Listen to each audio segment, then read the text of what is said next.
뭐야? 한국 라면을 먹겠다고 이렇게 사람들이 줄을 선 거야? 진짜 믿을 수 없다. 우리도 가서 빨리 줄을 서자. 한국 라면이 얼마나 맛있는데. 난 한국 싫은데. 과연 이 여성에게는 어떤 일이 있었던 걸까요? 이 내용은 일본인 여성의 SNS 사연을 각색 재구성한 것입니다. 구독과 좋아요는 영상 제작에 큰 힘이 됩니다. 감동TV의 오늘의 이야기를 시작해 볼게요. 안녕하세요. 일본 고등학생인 미야코입니다. 제가 이 사연을 보내게 된 이유는 저는 제 주변의 친구들을 이해할 수 없기 때문입니다. 교실의 절반은 한국 아이돌 포스터로 장식된 필통을 들고 다니고 쉬는 시간만 되면 한국 음악을 듣고 있었거든요. 하지만 전 그다지 흥미가 없었어요. 무엇이 그렇게 좋은지 도무지 이해되지 않았답니다. 삿포로에서 태어나고 자란 저에게 이 도시는 특별한 곳이에요. 일본의 가장 북쪽 홋카이도의 중심 도시인 삿포로는 다른 일본 도시들과는 조금 다른 매력이 있답니다. 우리 도시는 눈과 함께 살아가는 곳이에요. 도쿄나 오사카처럼 복잡하고 빽빽한 도시가 아니라 넓은 도로와 큰 공원들이 많죠. 특히 겨울이 되면 도시 전체가 하얀 눈으로 덮여서 겨울 왕국이 됩니다. 하지만 최근 들어 변화의 조짐이 보이기 시작했어요. 예전에는 주로 일본 관광객들이 찾아왔다면 이제는 한국이나 다른 아시아 국가에서 오는 관광객들이 늘어나고 있었어요. 특히 한국 관광객들이 많아지면서 거리에는 한글로 된 간판들도 하나둘씩 늘어나고 있습니다. 저는 최근 일본 상황이 좋지 않다 보니 미래에 대한 고민이 되고 있어요. 아버지께서 퇴근하고 오실 때마다 한숨을 쉬시는 횟수가 늘어났거든요. 회사의 실적이 계속 나빠지고 있다고 하셨어요. 어머니도 마트에 가실 때마다 물가가 너무 올랐다며 걱정하셨습니다. 대학생인 사촌 언니는 더 충격적인 이야기를 해줬어요. 졸업해도 취직이 너무 힘들다고 대기업들은 신입 채용을 줄이고 있고 일자리는 점점 줄어들고 있다고 했습니다. 심지어 언니의 친구 중에는 취업을 포기하고 외국으로 떠나는 사람들도 있다고 하더라고요. 학교 앞 상점가도 많이 달라졌어요. 제가 중학생일 때만 해도 활기찼던 거리가 이제는 텅 비어가고 있었습니다. 한 달에 한 번씩 문을 닫는 가게들을 보면서 자연스럽게 제 미래도 걱정되기 시작했습니다. 최근에는 이런 생각이 자주 들어요. 정말 이대로 일본에서 살아야 하는 걸까? 계속해서 어두워지는 일본의 미래 속에서 미래의 나는 어떤 꿈을 꿀 수 있을까? 친구들이 말하는 것처럼 한국에는 정말 새로운 기회가 있는 걸까? 그렇게 고민이 많은 상황에서 2학년이 되었는데 새로운 친구를 사귀게 되었습니다. 교실 뒷자리에 앉아있던 카나는 항상 쉬는 시간마다 이어폰을 끼고 무언가를 열심히 보고 있어서 눈에 띄지 않았어요. 처음에는 그저 조용한 아이라고만 생각했는데 어느 날 체육 시간에 짝이 되면서 카나의 진짜 모습을 알게 되었어요. 농구 경기를 하던 중 카나가 넘어져서 무릎을 다쳤는데 보건실로 데려다 주면서 처음으로 제대로 된 대화를 나누게 되었습니다. 제일 먼저 카나의 폰 케이스에 붙어있던 한국 아이돌 스티커가 눈에 띄었습니다. 그걸 보고 궁금해서 물어보니 카나의 눈이 반짝거리기 시작했어요. 평소에는 조용해 보였던 카나가 한국 문화 이야기를 시작하자마자 완전히 다른 사람이 된 것 같았고 저는 카나가 하는 이야기들이 재미있었습니다. 특히 인상 깊었던 건 카나가 한국어로 문장을 써가면서 아이돌 노래 가사를 외우는 모습이었어요. 처음에는 그저 신기하게만 보였는데 카나는 한국어가 일본어와 문장 구조가 비슷해서 배우기 쉽다고 설명해 주었어요. 저는 그냥 평범한 학생이었는데 카나의 열정적인 모습이 무척 부럽기 시작했습니다. 점심시간마다 카나는 한국의 새로운 것들을 소개해 주었어요. 특히 한국 과자들은 정말 맛있었는데 허니버터칩이라는 과자는 첫 맛보기에 완전히 매료되어 버렸죠. 카나는 자신이 좋아하는 걸 누군가와 공유할 수 있다는 게 너무 기쁘다며 매일 새로운 한국 과자들을 가져왔어요. 우리는 점점 더 친해졌고 방과 후에도 자주 시간을 보내게 되었습니다. 그래서 이번 눈축제에 함께 가기로 했습니다. 겨울의 삿포로는 굉장히 춥고 눈이 많이 내립니다. 매년 열리는 눈축제 기간이었지만 다양한 얼음 조각들을 보는 게 재미있어서 매년 가고 있었습니다. 그런데 우리는 함께 눈축제를 구경하다가 이상하게 사람들이 줄을 서 있는 것을 발견했습니다. 카나가 줄 앞쪽으로 가서 무슨 일인지 알아보겠다고 해서 기다리고 있는데 돌아오더니 신나서 말을 하기 시작했습니다. 바로 오도리 공원에 한국의 라면 회사가 특별 후원하는 아이스링크장이 생겼다는 거였습니다. 그런데 안타깝게도 아이스링크는 미리 예약한 사람들만 이용할 수 있다고 해서 조금 실망했습니다. 가다가 또 다른 줄이 있었는데 아까 줄과 다르게 엄청나게 긴 줄이었습니다.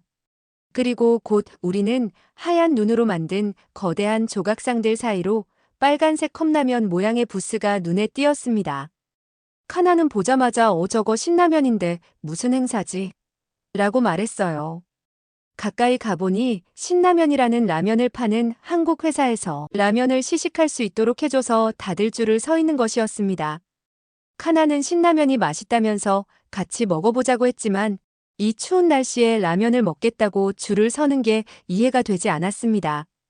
게다가 한국 라면이라니 별로 당기지 않았습니다. 그런데 부스 근처로 다가갈수록 매콤한 라면 국물 냄새가 코끝을 자극했고 주변에서 들려오는 맛있다, 따뜻하다는 사람들의 감탄사에 저도 모르게 배가 고파졌습니다. 날씨도 추운데 그 부스에서는 따뜻한 물을 끓이는 것인지 라면 용기 모양에서 연기가 나오고 있었는데 꽤 귀여웠습니다. 줄을 서서 기다리는 동안 카나는 신라면의 역사부터 시작해서 왜 이렇게 인기가 많은지를 설명해 주었어요. 그리고 우리 앞에 서 있던 할머니께서 뒤돌아보시더니 젊었을 때 한국에 가서 먹었던 라면 맛이 그립다며 이야기를 들려주셨어요. 아이스링크장에서는 사람들이 신라면 로고가 새겨진 스케이트장에서 즐겁게 스케이트를 타고 있었어요. 특히 인상적이었던 건 링크장 한가운데 있는 거대한 신라면 컵 조형물이었는데 진짜 컵라면처럼 김이 모락모락 나는 것처럼 연출되어 있어서 귀여웠습니다. 단순한 라면 하나로 이렇게 많은 사람들이 모이고 추운 날씨에도 불구하고 기다릴 수 있다는 게 신기했거든요. 게다가 행사장 곳곳에서 들리는 한국어 안내방송과 음악들, 그리고 그것을 자연스럽게 받아들이는 일본 사람들의 모습이 몇 년 전과는 참 많이 달라졌다는 생각이 들었어요. 하지만 안타깝게도 우리가 줄을 서고 1시간쯤 지났을 때 오늘 준비된 물량이 모두 소진되었다는 안내가 있었어요.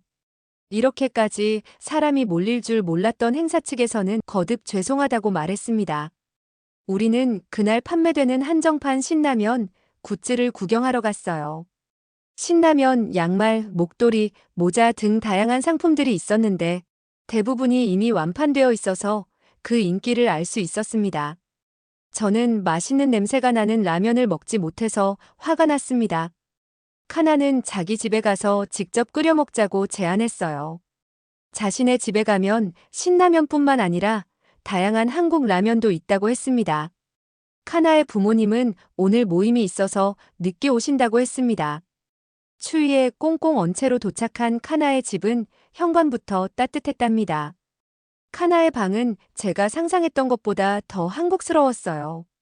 벽에는 한국 아이돌 포스터가 가득했고 책장에는 한국어 교재와 한국 잡지들이 가지런히 꽂혀 있었죠.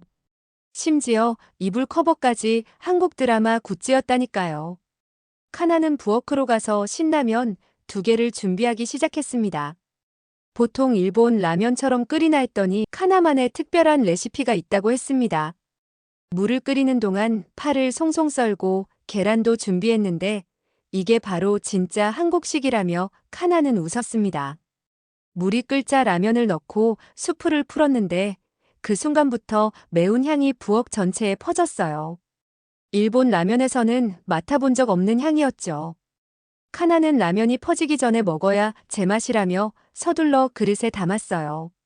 첫 입을 먹는 순간 저도 모르게 눈물이 났어요. 너무 매워서 혀가 얼얼했지만 이상하게도 계속 먹게 되는 특별한 맛이었거든요. 카나는 제 눈물 나는 모습을 보며 웃으면서 자기도 처음에는 그랬다고 말해주었어요. 매운맛에 치즈를 넣으면 덜 맵다며 카나가 냉장고에서 슬라이스 치즈를 꺼내왔어요. 치즈를 넣고 살짝 녹여 먹으니 또 다른 맛이 되더라고요. 이런 게 치즈라면이구나 싶었습니다. 라면을 먹으면서 카나는 한국의 라면 문화에 대해 설명해 주었어요.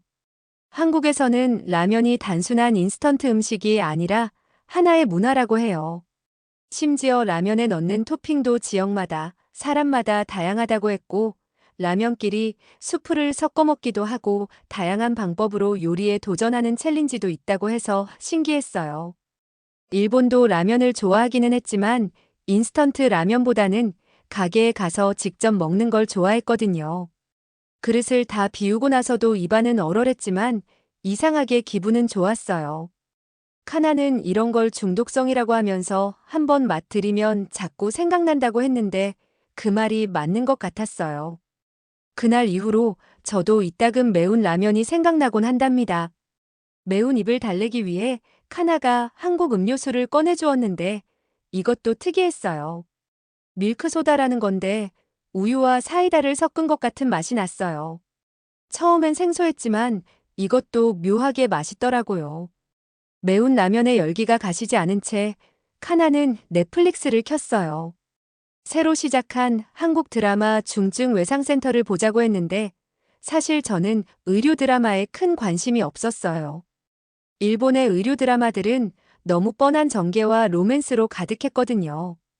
요즘은 하도 재미있는 드라마가 없어서 저는 그냥 애니메이션을 가끔 볼 뿐이었습니다. 하지만 이 한국 드라마는 첫 화부터 저의 선입견은 완전히 깨져버렸어요. 주연 배우가 연기하는 천재 의사의 모습은 저의 시선을 사로잡았답니다. 특히나 인상 깊었던 건 예상했던 로맨스나 억지스러운 전개가 전혀 없다는 거였어요. 응급실에 실려오는 환자들, 긴박한 수술실의 모습, 의료진들의 팽팽한 긴장감이 화면을 가득 채웠어요.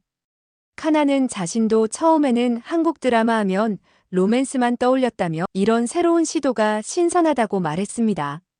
특히 인상 깊었던 장면은 중증 외상 환자가 들어왔을 때 의료진들이 보여주는 팀워크였어요. 일본 드라마에서는 보통 한 명의 의사가 영웅처럼 묘사되는데 이 드라마는 달랐어요. 모든 의료진이 하나의 팀으로 움직이는 모습이 너무나 현실감 있게 그려졌거든요. 첫 회를 보고 나서 우리는 밤늦게까지 드라마 이야기로 시간 가는 줄 몰랐어요. 카나는 이 드라마가 넷플릭스 글로벌 순위 3위에 올랐다는 소식을 알려주었어요. 일본에서도 많은 사람들이 보고 있다고 하더라고요. 저는 주인공 배우가 너무 멋져서 배우 이름을 물어봤더니 주지훈이라는 사람이라고 했습니다. 정말 키도 크고 얼굴도 잘생겼는데 연기도 너무 잘했습니다. 저는 그날 밤 집에 돌아가서도 드라마 생각이 계속 났어요. 다음 날 학교에서도 반 친구들이 이 드라마 얘기를 하는 걸 들었죠. 심지어 평소에 드라마를 전혀 보지 않던 남학생들도 이 드라마만큼은 챙겨본다고 하더라고요. 주말에는 카나와 함께 드라마 정주행을 했어요. 보다 보니 의학 용어들도 자연스럽게 귀에 들어왔고 어느새 저도 모르게 한국어 몇 마디를 따라하고 있더라고요. 카나는 제가 한국어에 관심을 보이자 너무 신나서는 자주 쓰이는 의학 용어들을 한국어로 정리해서 보여주었습니다. 드라마를 통해 알게 된 건 한국 드라마가 더 이상 단순한 로맨스물에 머물러 있지 않다는 거예요. 오히려 전문성과 현실감을 살린 작품들이 늘어나고 있더라고요. 중증 외상센터는 제가 한국 드라마를 새롭게 바라보게 된 첫 작품이 되었답니다. 지금도 새로운 에피소드가 나올 때마다 카나와 함께 시청하고 있어요. 때로는 늦은 시간까지 드라마에 관해 이야기를 나누기도 하고 등장인물들의 다음 행보를 예측해보기도 했는데 참 재미있었습니다. 예전에는 몰래 한국 아이돌 굿즈를 가방에 달고 다니던 친구들이 이제는 당당하게 자신이 좋아하는 걸 표현하고 있어요. 심지어 선생님들도 한국 드라마 이야기를 수업 시간에 예시로 들기도 하시죠. 학교 근처 편의점에도 변화가 찾아왔어요. 예전에는 한국 과자 코너가 구석에 작게 있었는데 이제는 입구 쪽에 크게 자리 잡고 있답니다. 편의점 아르바이트생인 사토구는 한국 과자들이 일본 과자보다 더 잘 팔린다고 말해주었어요. 학원가의 변화도 놀라워요.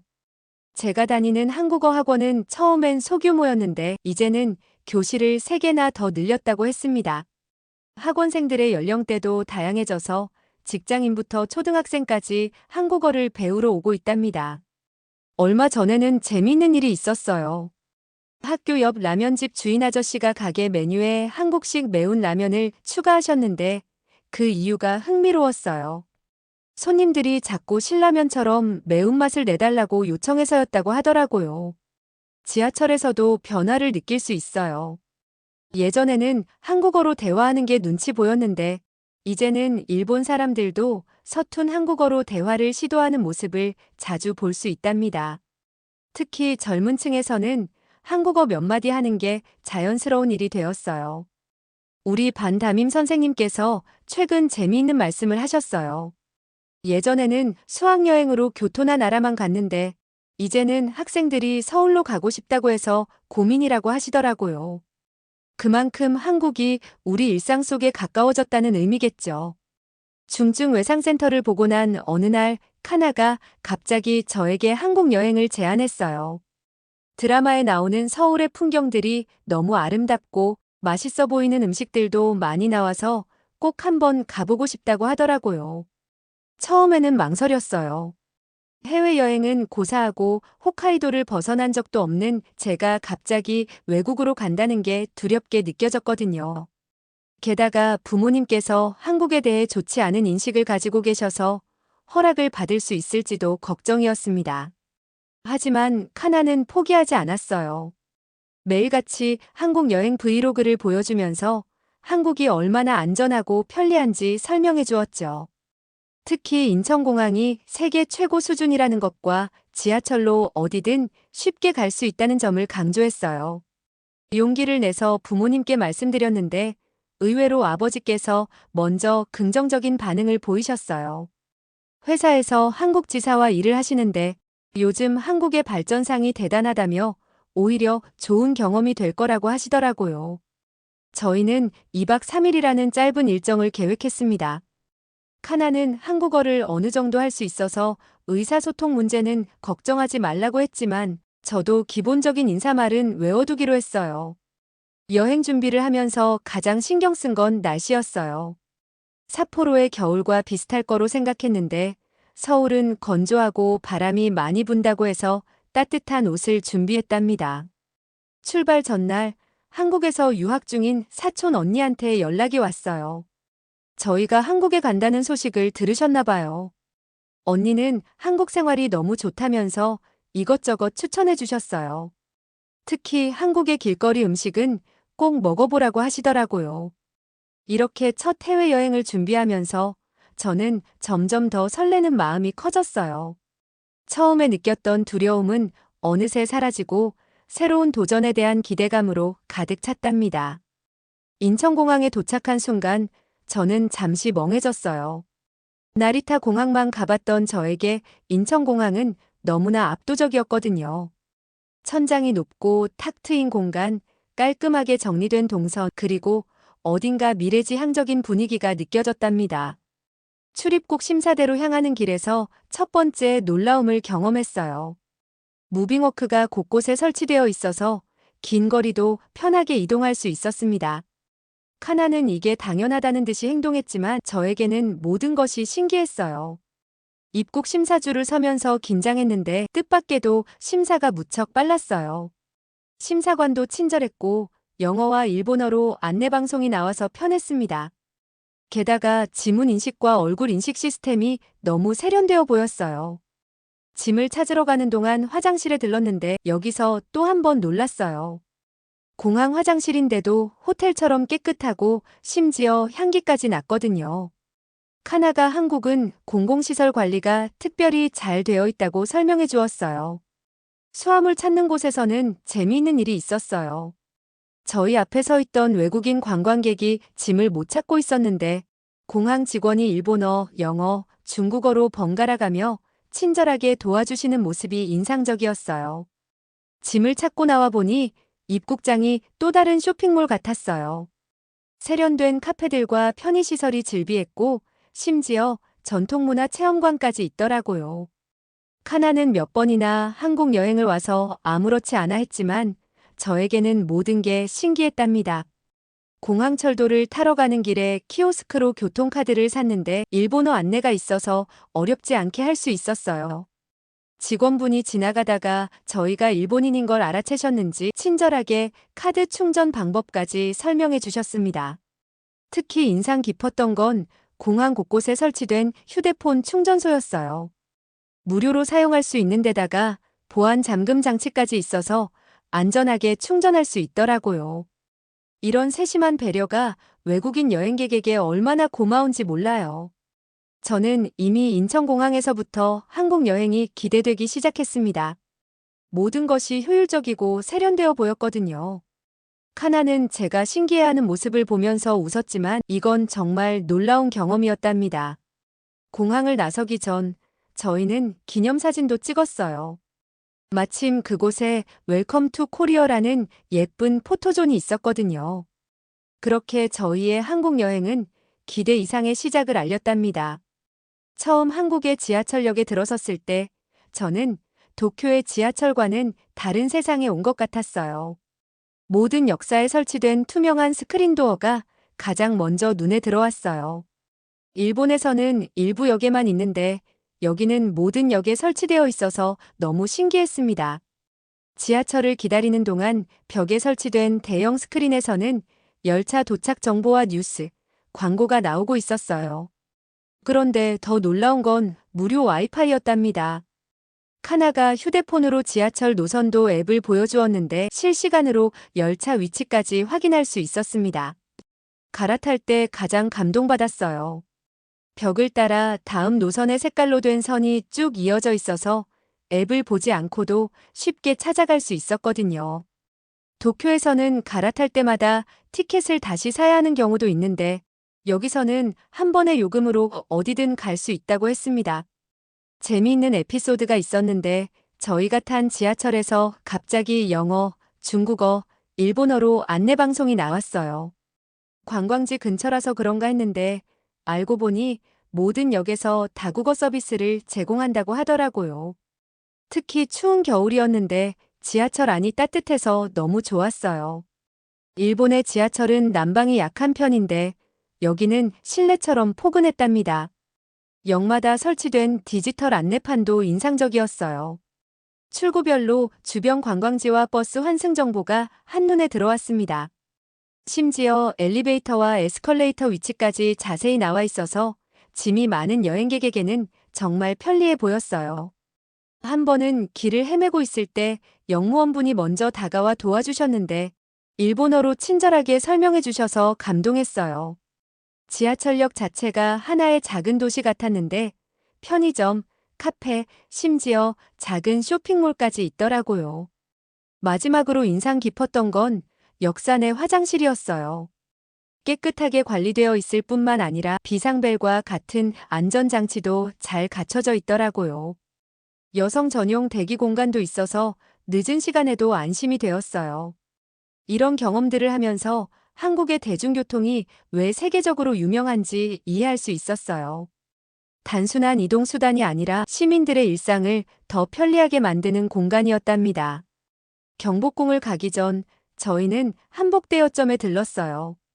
가게에 들어서자마자 색색깔의 예쁜 한복들이 제 시선을 사로잡았는데 마치 동화 속에 들어온 것 같은 기분이었어요. 한복을 고르는 과정이 특히 재미있었어요. 카나는 하늘색 치마와 남색 저고리를 골랐고 저는 빨간 치마와 분홍색 저고리를 선택했답니다. 처음에는 어떻게 입는지 몰라 당황했는데 가게 직원분이 친절하게 도와주셨고 옷을 입고 거울을 보는 순간 저도 모르게 환한 미소가 지어졌습니다. 한복을 입고 경복궁으로 향하는 길은 그 자체로 특별했어요. 현대적인 고층 빌딩 사이로 보이는 고궁의 모습이 신기했거든요. 게다가 지나가는 사람들이 저희를 보고 예쁘다고 말해주셔서 쑥스럽기도 했지만 기분이 좋았답니다. 경복궁 입구에서는 뜻밖의 즐거움이 있었어요. 한복을 입으면 입장료가 무료라고 하더라고요. 카나는 이건 한국의 전통 문화를 사랑하는 마음이 담긴 정책이라고 설명해 주었어요. 근정전에 들어섰을 때는 숨이 멎는 듯 했어요. 웅장한 규모와 섬세한 단청의 아름다움이 놀라웠거든요. 마침 그때 한복을 입은 해설사분이 일본어로 설명을 해주셔서 건물 하나하나의 의미를 자세히 알 수 있었답니다. 특히 경회로는 저희의 마음을 완전히 사로잡았어요. 연못에 비친 건물의 모습이 너무 아름다웠거든요. 거기서 만난 한국 관광객들이 저희의 사진을 찍어주셨는데 마치 조선시대 공주가 된 것 같은 사진이 나왔답니다. 재미있었던 건 현대 기술과 전통의 조화였어요. 궁 곳곳에 QR코드가 있어서 스마트폰으로 스캔하면 증강현실로 옛 모습을 볼 수 있었습니다. 카나와 저는 신기해서 모든 QR코드를 다 찾아다녔답니다. 마지막으로 경복궁 야간 조명을 봤는데 그때의 감동은 말로 표현하기 어려운 기분이 되었습니다. 전통 건축물이 현대적인 조명과 어우러져 마치 환상적인 그림 같았거든요. 카나는 이런 게 바로 한국의 매력이라고 했어요. 전통을 소중히 지키면서도 현대적인 요소를 자연스럽게 접목하는 모습이 정말 인상적이었답니다. 경복궁 관람을 마치고 저희가 첫 번째로 도전한 한국 음식은 매운 주꾸미였어요. 카나가 이건 꼭 먹어봐야 한다며 유명한 맛집으로 저를 데려갔습니다. 가게에 들어서자마자 놀란 건 주문 시스템이었어요. 테이블마다 터치스크린이 있어서 거기서 직접 주문하는 거였죠. 심지어 매운맛의 단계도 선택할 수 있더라고요. 카나는 중간 매운맛을 추천했지만 저는 용기를 내서 매운맛을 선택했습니다. 주문하고 기다리는 동안 반찬들이 나왔는데 그 가짓수에 또 한 번 놀랐어요. 일본에서는 상상도 못할 푸짐한 양이었습니다. 특히 김치가 너무 맛있어서 계속 집어먹다가 리필이 무료라는 걸 알고 신기했답니다. 드디어 주꾸미가 나왔을 때 그 비주얼에 깜짝 놀랐어요. 빨간 양념 속에서 소용돌이치는 주꾸미와 채소들이 너무 맛있어 보였거든요. 한 입 먹자마자 매워서 눈물이 났어요. 그래도 이상하게 멈출 수가 없었답니다. 다음 날에는 홍대에서는 유명한 치킨집을 찾았어요. 가게 앞에 긴 줄이 있었지만 기다린 보람이 있었습니다. 저희는 양념치킨과 후라이드 치킨 반반을 주문했는데 그 크기부터 압도적이었어요. 특히 후라이드 치킨의 바삭함은 정말 충격적이었어요. 일본의 카라아게와는 완전히 다른 식감이었습니다. 양념치킨은 달콤하면서도 매콤한 맛이 어우러져서 자꾸만 손이 가게 되더라고요. 재미있었던 건 치킨을 시키면 무료로 주는 치킨무였어요. 처음에는 왜 단무지를 주나 했는데 매운 양념과 함께 먹으니 이게 왜 필수인지 알 수 있었답니다. 주문할 때마다 놀라웠던 건 음식의 양이었어요.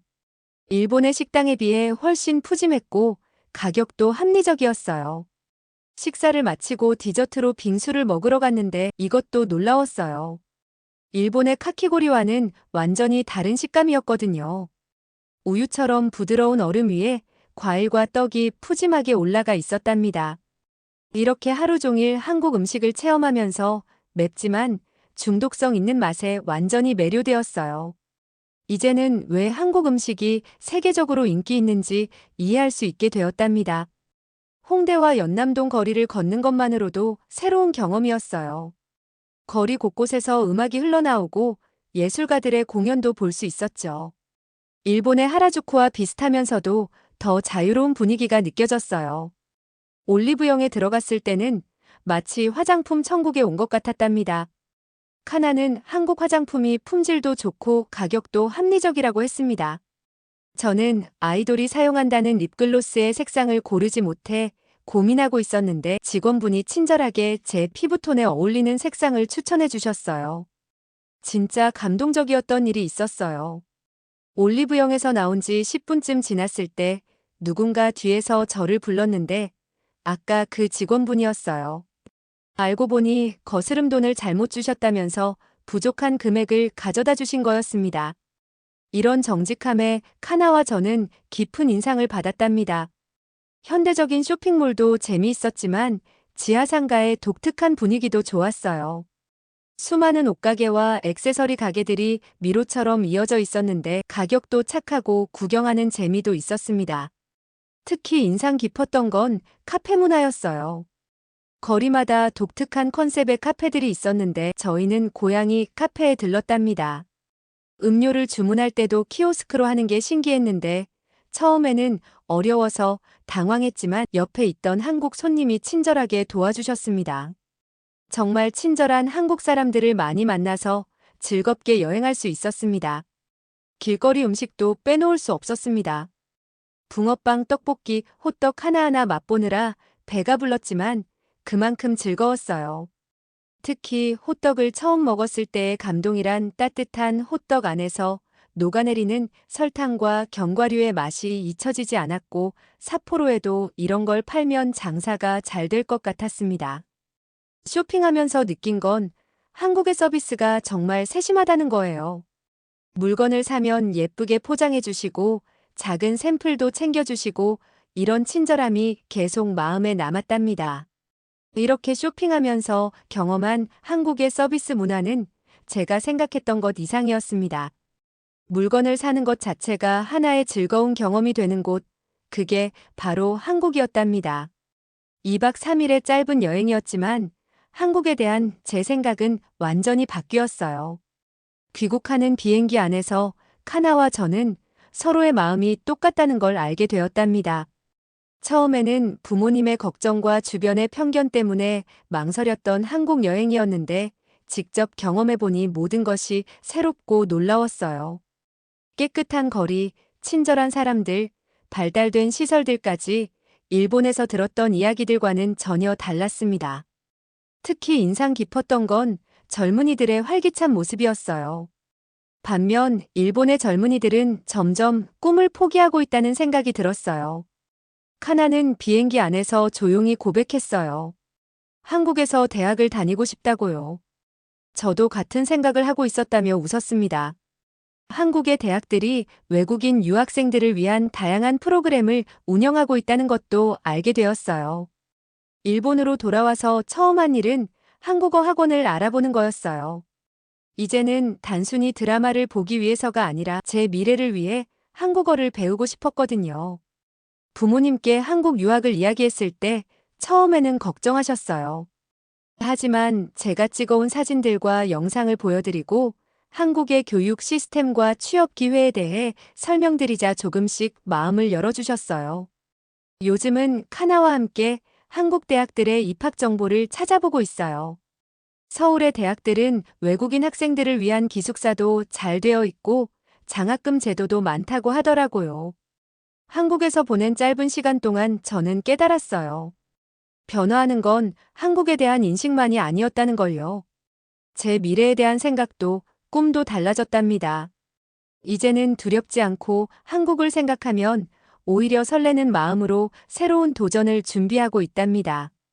카나와 저는 서로에게 내년 봄에는 꼭 한국의 대학생이 되어 있자고 약속했어요. 그때까지 열심히 한국어를 공부하고 한국 문화를 더 깊이 이해하려고 노력할 거예요. 저희의 새로운 꿈이 시작되는 곳, 그곳이 바로 한국이니까요.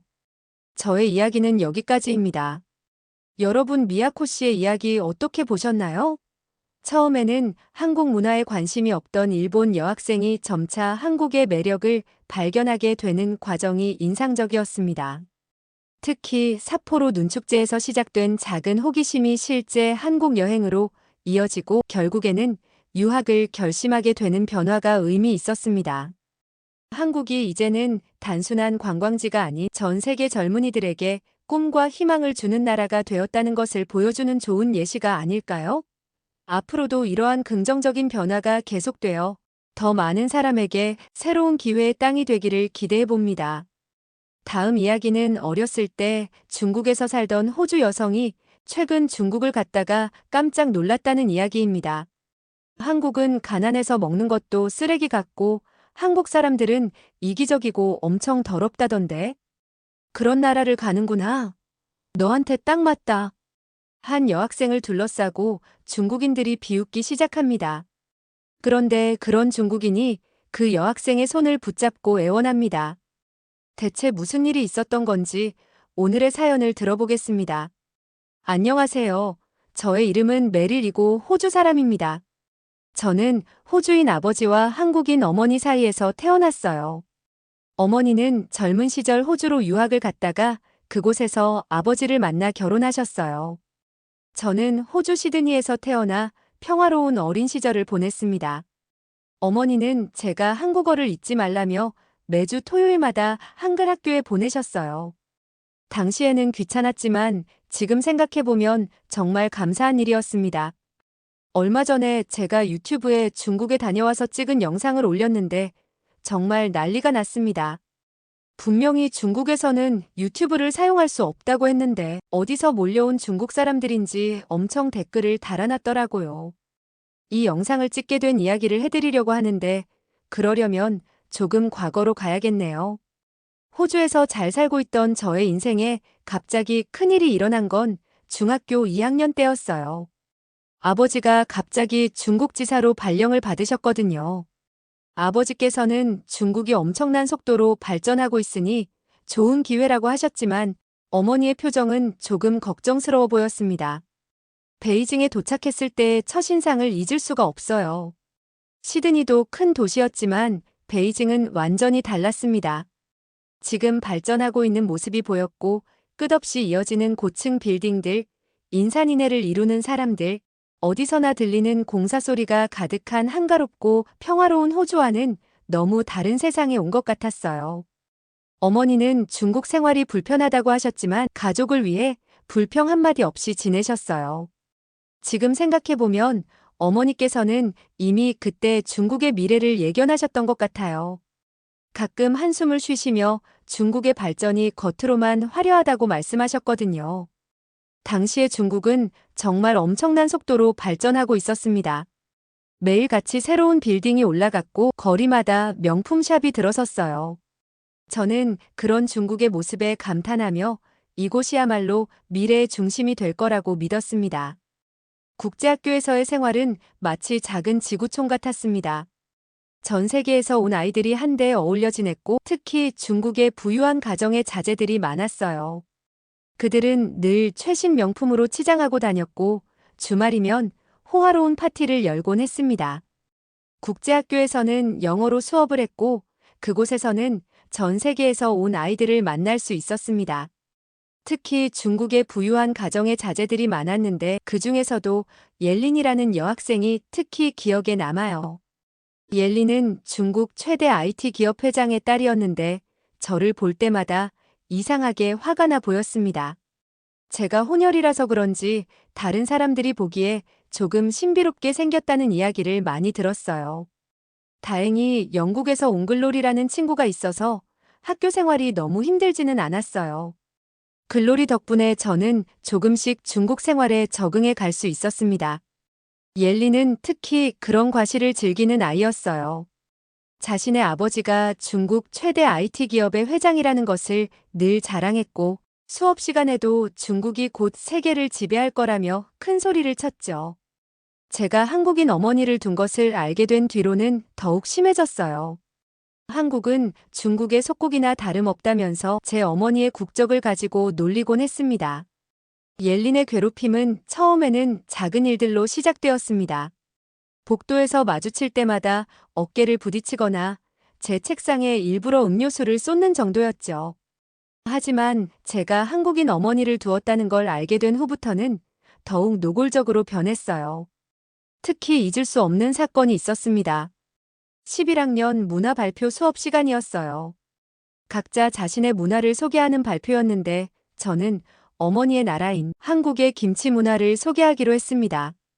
발표 전날까지 어머니와 함께 정성스럽게 준비한 김치와 프레젠테이션 자료를 들고 갔습니다. 그런데 발표 직전 옐린이 일부러 제 가방을 쳐서 넘어뜨렸어요. 소중하게 준비한 김치는 바닥에 쏟아졌고 USB에 저장해둔 발표 자료도 망가져버렸습니다. 옐린은 마치 실수인 척 행동했지만 그때 그 아이의 눈빛은 너무나도 비열하고 악해 보였습니다. 더 끔찍했던 건 그 후였습니다.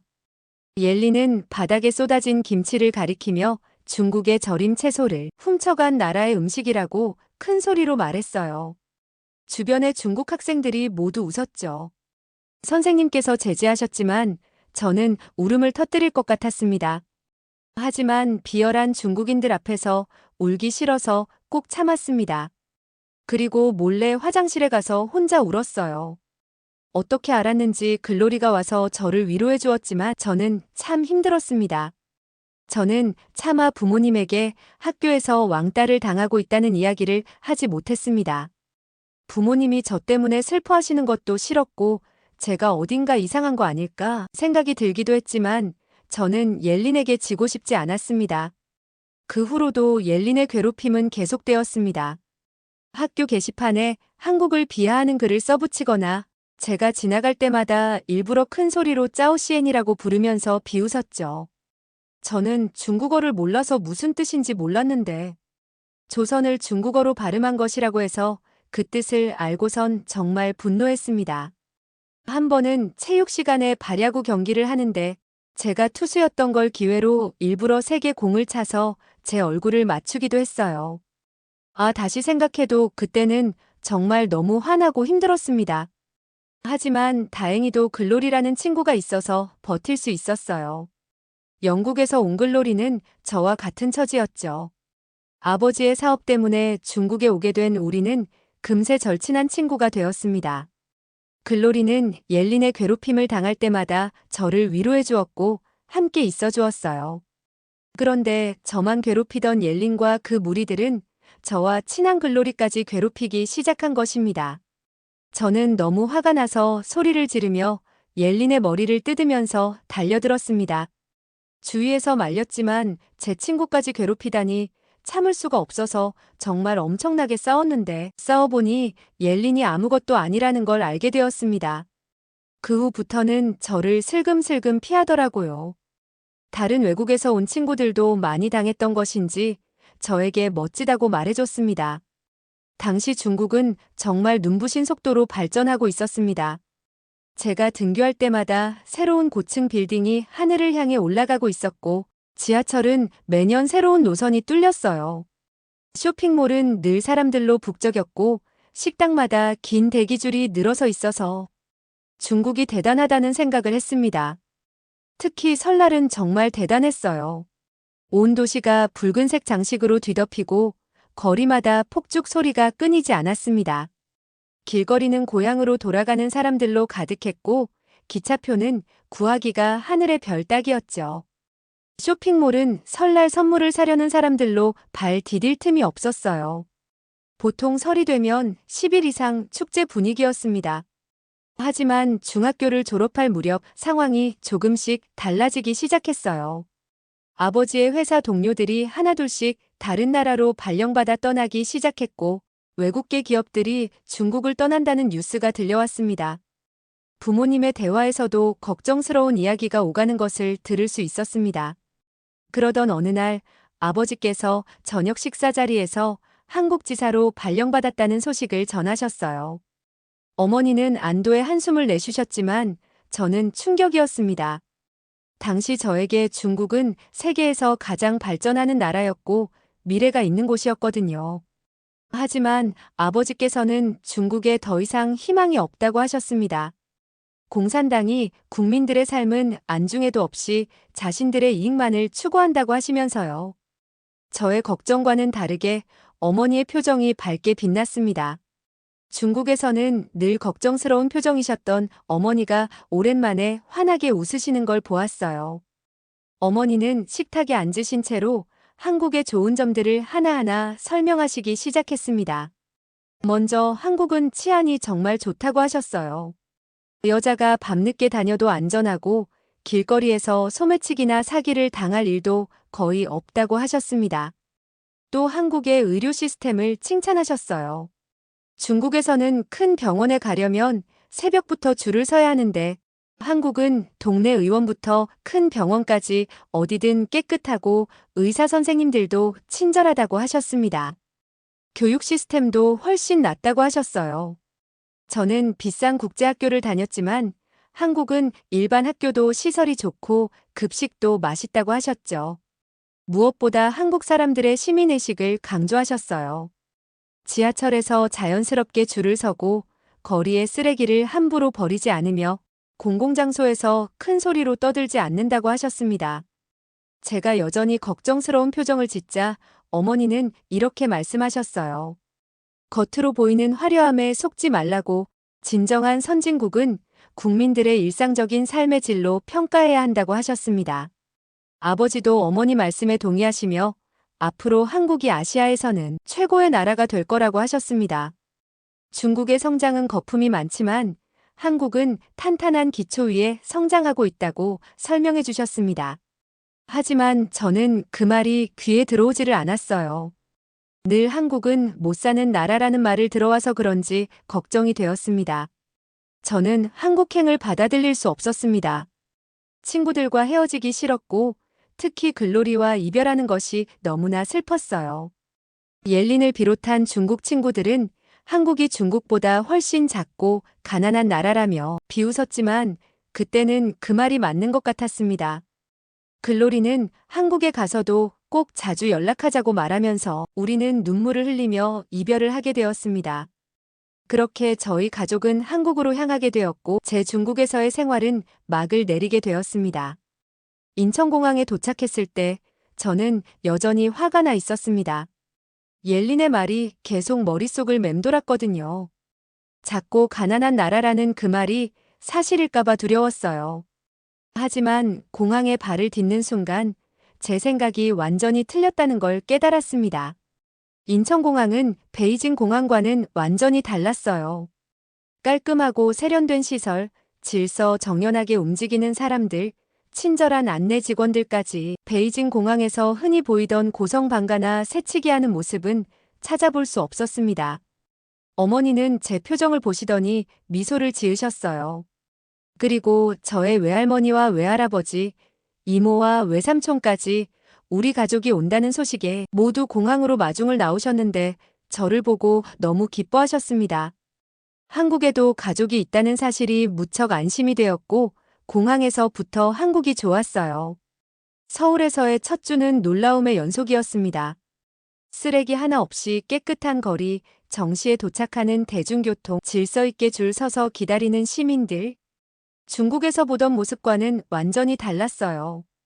특히 기억에 남는 건 늦은 저녁 홍대 거리에서의 경험입니다. 수많은 사람들이 거리를 가득 메우고 있었는데도 길거리에는 쓰레기 하나 없이 깨끗했어요. 신기하게도 쓰레기통도 보이지 않았습니다. 중국에서는 쓰레기통이 있어도 아무데나 버리고 다녔는데 말이죠. 어머니 덕분에 한국어를 어느 정도 할 수 있었지만 중국에서 왕따를 당한 경험 때문에 학교 생활이 걱정되었어요. 저는 잔뜩 긴장을 하면서 학교에 등교를 했는데 놀랍게도 한국 학생들은 제가 예상했던 것보다 훨씬 친절했습니다. 제가 한국어를 잘 못 알아들으면 영어로 설명해 주었고 자신이 좋아하는 노래라고 한국 아이돌 노래를 알려줘서 함께 들으면서 친해질 수 있었습니다. 친구들은 저한테 어쩜 그렇게 예쁘냐고 말해줘서 저는 너무 부끄러웠지만 너무나 기뻤어요.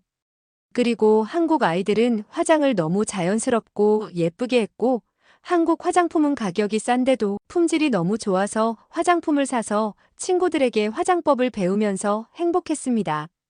가장 놀라웠던 건 학교의 급식이었습니다. 매일 다른 메뉴가 나오는데 맛도 정말 좋았어요. 국제학교에서 비싼 돈을 내고 먹었던 급식보다도 훨씬 맛있었죠. 부모님께 급식 사진을 보여드렸더니 세계 어디를 가도 이렇게 훌륭한 급식은 없을 거라며 놀라셨어요. 점점 저는 한국 생활이 너무 좋아졌습니다. 세련된 패션 감각을 가진 사람들, 깔끔한 거리, 편리한 대중교통, 그리고 무엇보다 따뜻한 인심까지 중국에서는 경험하지 못했던 것들이었어요.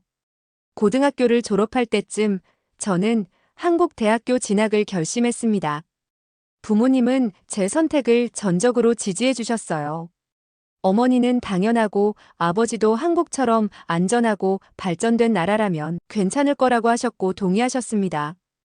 가끔 SNS로 중국 친구들과 연락을 주고받았는데 그들은 여전히 베이징과 상하이 화려한 고층 빌딩들을 자랑하며 한국에서는 이런 걸 볼 수 없을 거라고 했어요.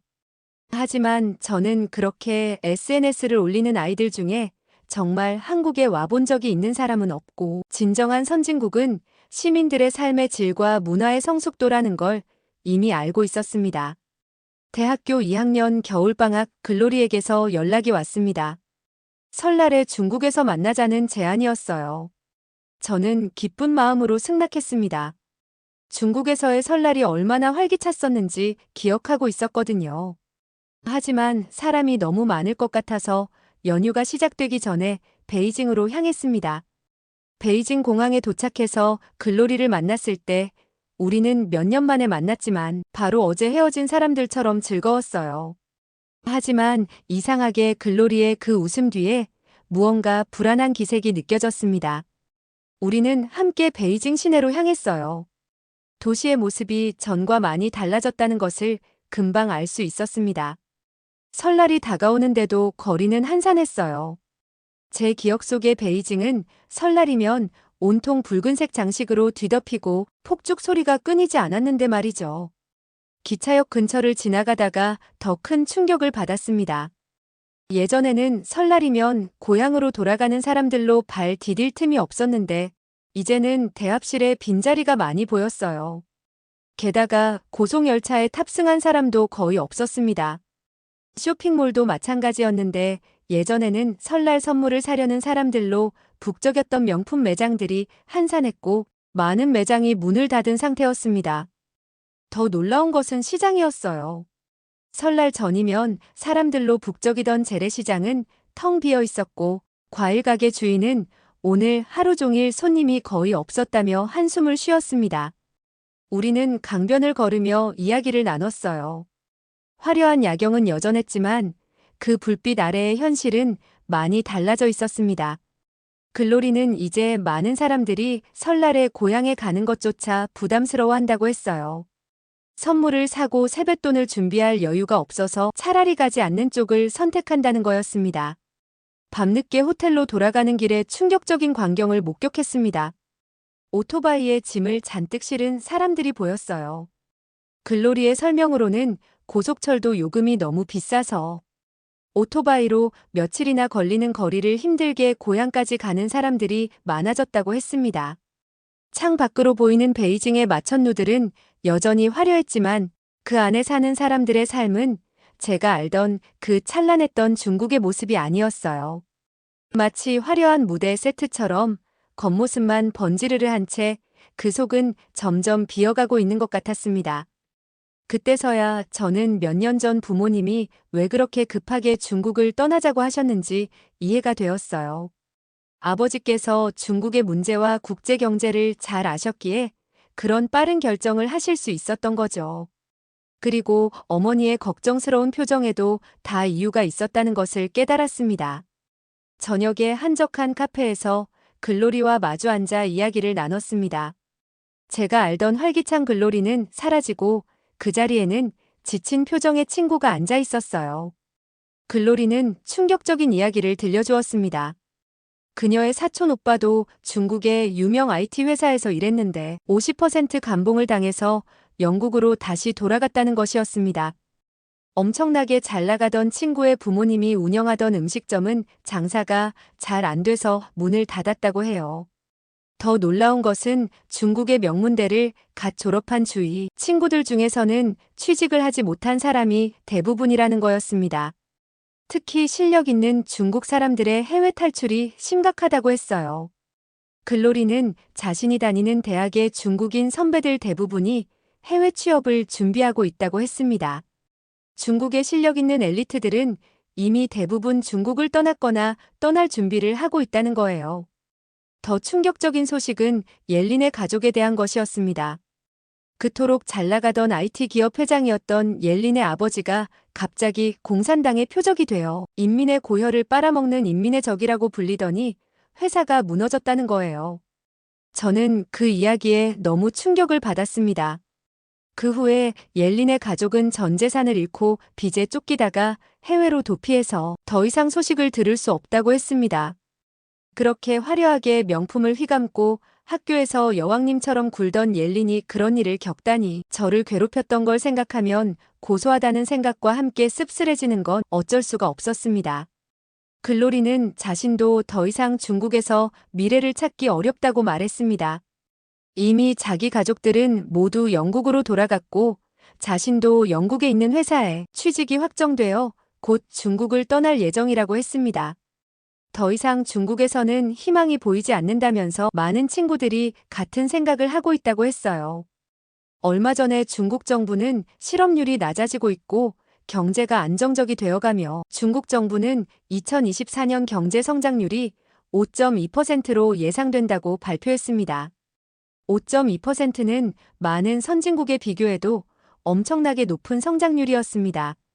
하지만 문제는 어떻게 이 수치가 나왔는지에 대한 자료가 없다는 것입니다.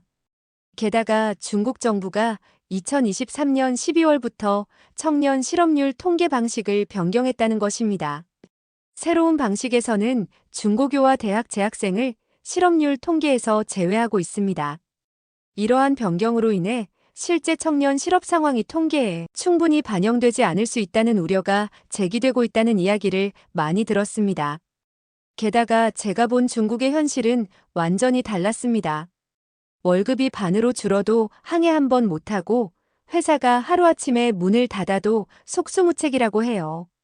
심지어 SNS에서 불만을 토로하는 것조차 감시당하고 있다고 했습니다.